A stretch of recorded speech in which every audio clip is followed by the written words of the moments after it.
You're not gonna believe what just happened in my own backyard. So, picture this. It's a warm afternoon. My kids are laughing, splashing around in their little inflatable pool, just having the best time ever. Nothing crazy, just a fun, chill day. Then out of nowhere, my neighbor, let's call her Karen marches over, hands on hips, eyes locked on the pool like it's some kind of crime scene. She starts ranting that the pool is too shallow for her not for the kids, for her. And somehow, that's supposed to be my fault. At first, I thought she was joking. I laughed it off, thinking maybe she was just having a rough day. But nope.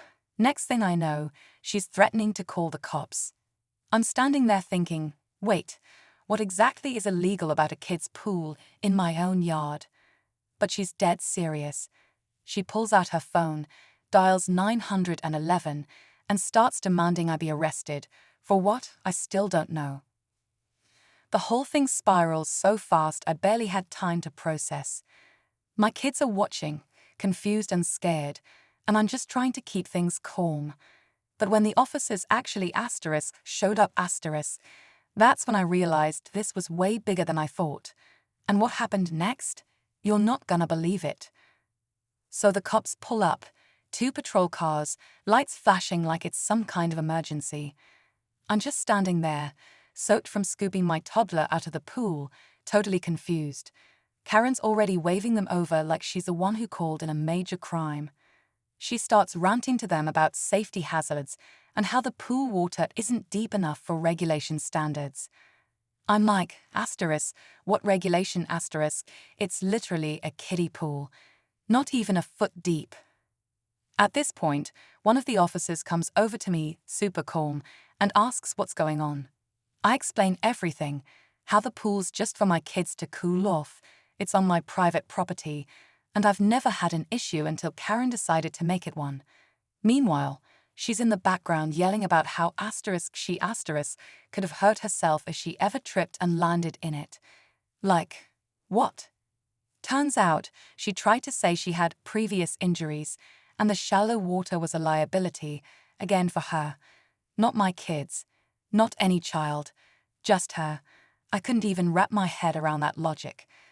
I asked the officer, is this even a real complaint? He just gave me this look, like even he was trying not to laugh. But then something unexpected happened, and that's when things got weird. So while I'm trying to stay calm and talk with the officer, Karen's pacing around like she owns the whole street, talking loud enough for the whole neighborhood to hear. She keeps repeating the words public danger and child endangerment, like she's building a legal case.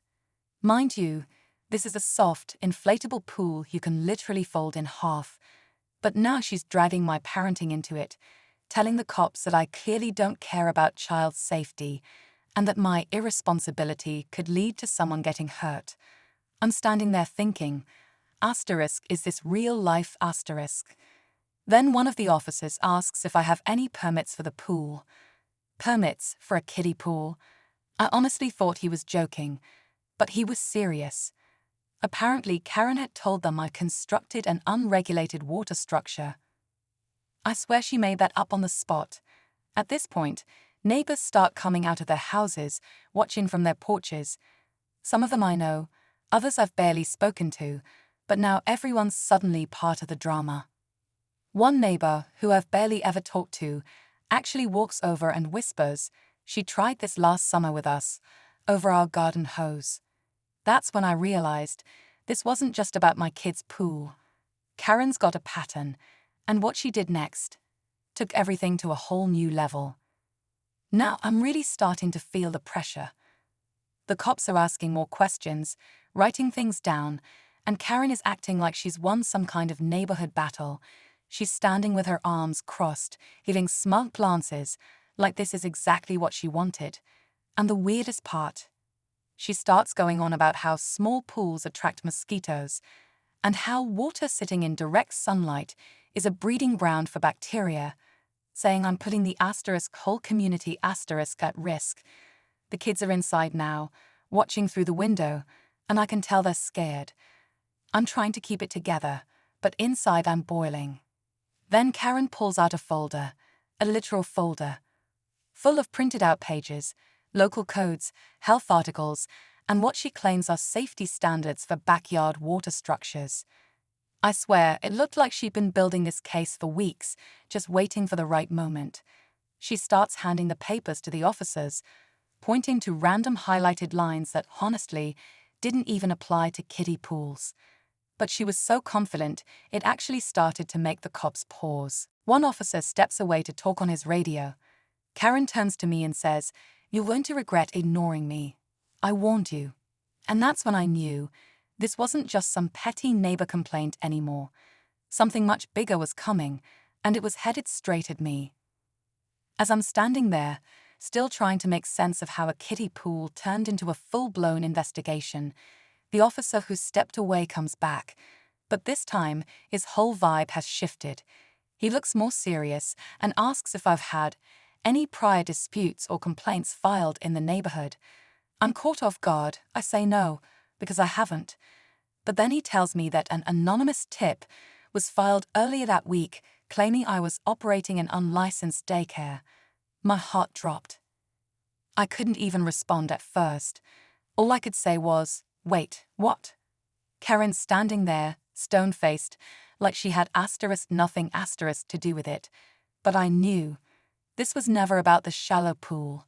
That was just her way in. Now she's trying to paint me as some kind of illegal childcare operation, all because my kids have friends over sometimes. It suddenly all clicked. She'd been watching, counting how many kids were around, what time, who was being dropped off and picked up. She was setting this up.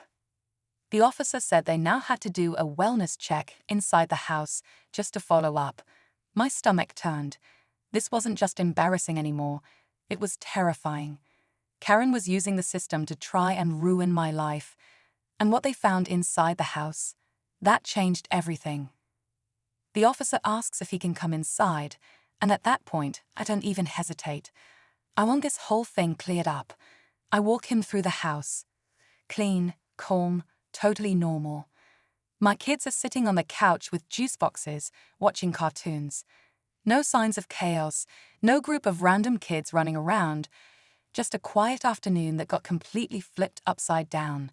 He checks the rooms, makes a few notes, then steps outside to speak privately with his partner.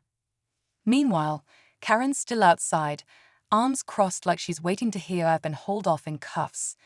But instead, the officers come back and tell me plainly, there's absolutely no issue.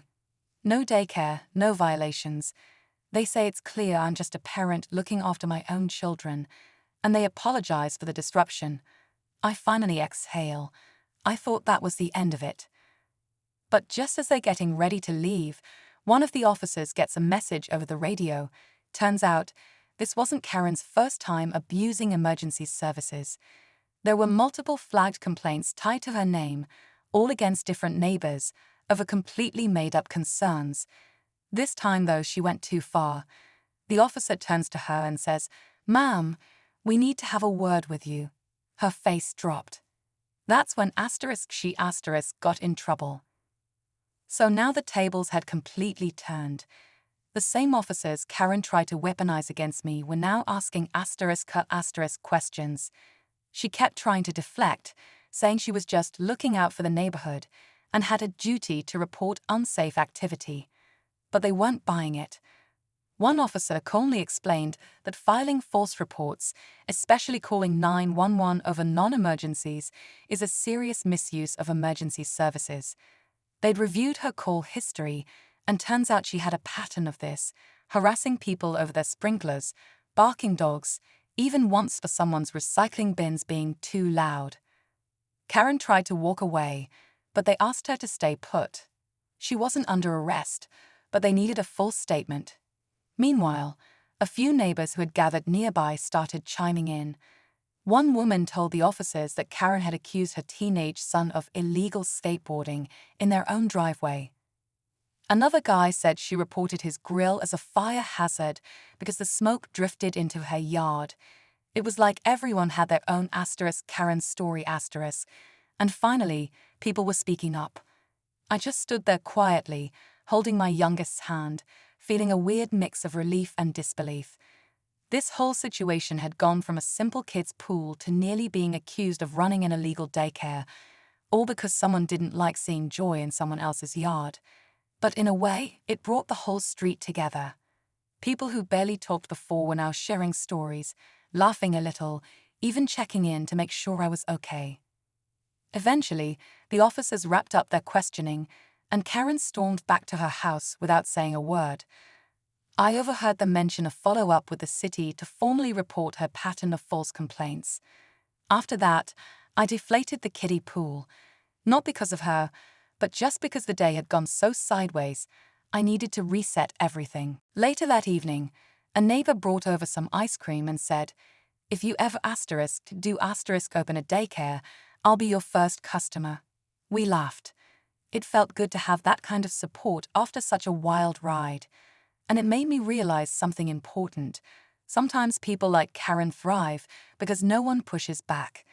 But when the community comes together, when we speak up calmly and truthfully, the nonsense doesn't stand a chance. So yeah, Karen called 911 on me for a kid's pool. She tried to twist the truth, use fear, and play the victim. But in the end, she exposed her own pattern, and people finally saw it. I didn't get arrested. My kids are safe. And the next time someone like her comes stomping across the yard with a folder full of drama, I'll be ready with a smile, the truth, and maybe a bucket of water, just deep enough to make a splash. Thanks for watching. Don't forget to like, subscribe, and let me know in the comments, what would *U* have done?